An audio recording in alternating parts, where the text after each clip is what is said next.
Equation production. Share up sync a black book. Equation.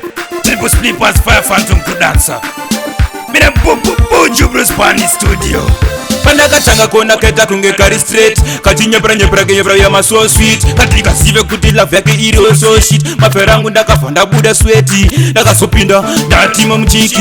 Upe kutanga ndakafanda fila wiki. Kabebi akanda kutaga iyo triki. Semurasta ini ndakasisembisa. Ndaenda jiwanira kangu kakwini. Apa singa sive kuti kabebi kakanas. Boys rangu ndakapinzwa mawani.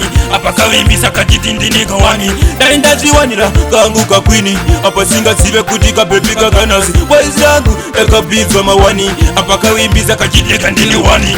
Daka muti baby ande kwenyu kutieni. Apa keda kundivara tsoza zangu braini. Kanasi bakazuhuya karike kuseni ndilimo imomo. Mikani explaini dikatingwa niweze tiri vakomana. Takabuda imomo tese takasomana.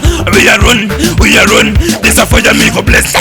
Baby get na wana laenda jiwanira kangu kakwini. Apa singa sive kutika baby kakanas. Boys rangu dakapinzwa mawani.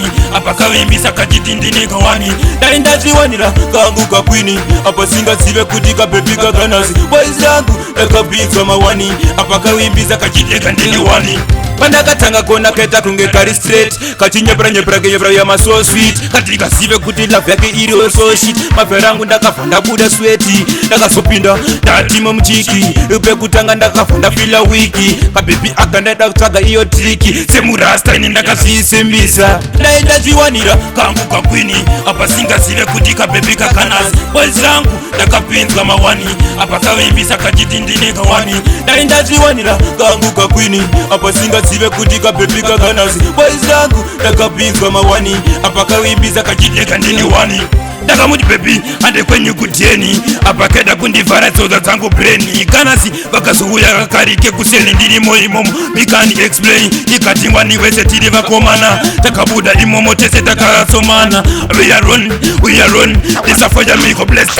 Baby get na wana laenda jiwanira kangu kakwini. Apa singa sive kutika baby kakanas. Boys rangu dakapinzwa mawani. Apa kawimbisa kajitindini kawani. Laenda jiwanira kangu kakwini. Apa singa sive kutika baby kakanas. Boys rangu dakapinzwa mawani. Apa kawimbiza kajiteka ndini wani.